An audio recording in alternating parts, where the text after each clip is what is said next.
What does it mean to me to be a Black woman in today's society?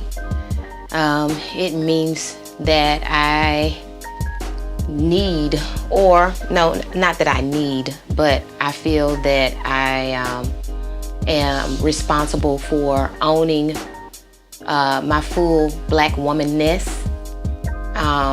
embracing who I am fully, and living that truth for the millennial generation to see, and being proud of who I am as a Black woman. We've been put under a microscope, so to speak, for being the focus of revolution, strength, things that we've always have been within our community, but now the public is becoming to know us like that. As a result of that, we've also become targets, unfortunately, and I think that's quite evident in recent news with our Black sisters dying in jails locally and afar, unexpected deaths, unexplained deaths.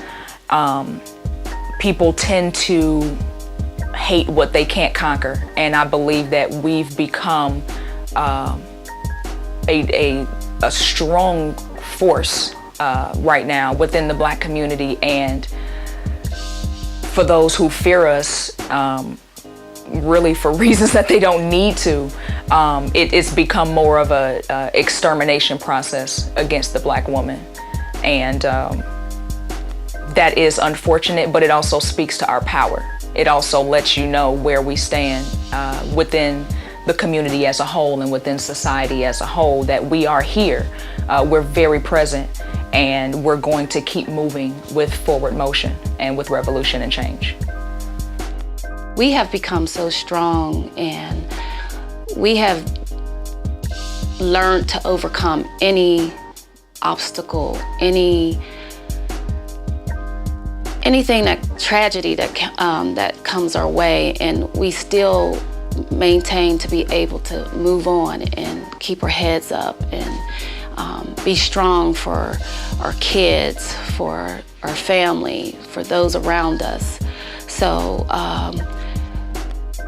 our past has really built us to be stronger women today, and to take on the things that we have to deal with on a day-to-day basis.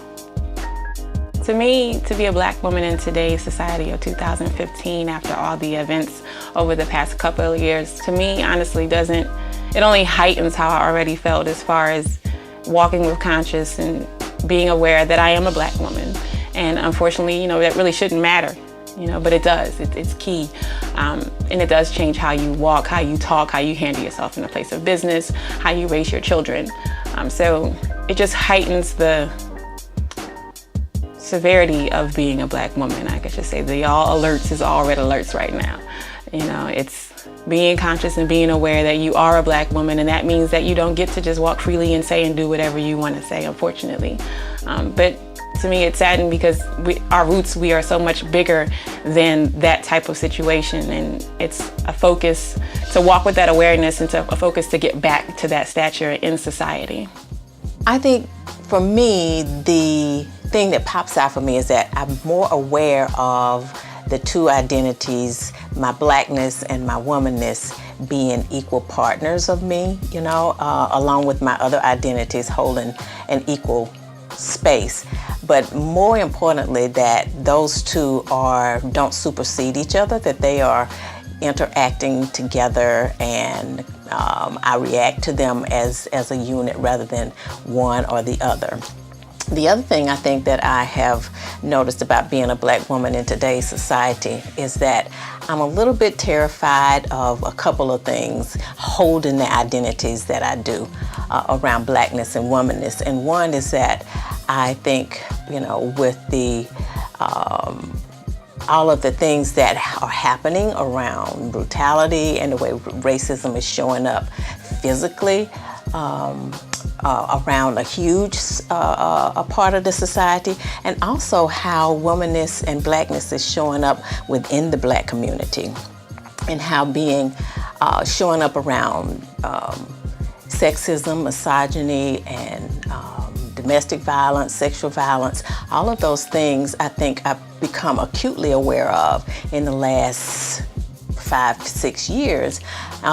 One of the reasons is because I'm a woman and I know these things can happen. The other is that they've been in the news so much that it's been a visual all the time and hard to get away from. There's been a lot going on that shows me Black women need to be afraid. We try and protect our families, and we are not able to because of different forces, like whether it's the police or whether it's our communities are kind of firing back at us, whether it's job security. I am lucky to work at a nonprofit right now and have some leadership that includes Black women, but in most workforces, like the one that my girlfriend is in, it's male dominated and it's white. And so we as women of color have a hard time not being afraid to assert ourselves in those workspaces. I think it's a heavy negotiation. You know, you got to negotiate like your own expectations that are kind of sometimes your own true expectations of yourself, as well as like society's expectations and your family's expectations and, you know, all of that. So you kind of have to negotiate like all of these things and, you know, kind of figure out what your path is going to be. And I don't think it's always as simple as being able to actually follow it. Sometimes people are very strong and they can do it right away, and sometimes it might take until you're 40, or sometimes it might take until you're 60 or whatever.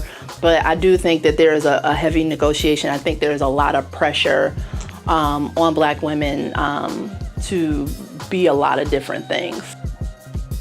It's very hard to live up to all of the kind of dueling expectations that there are of like what it means to be a woman, what it means to be a Black person, all of the preconceived notions that exist around who Black women have historically been, and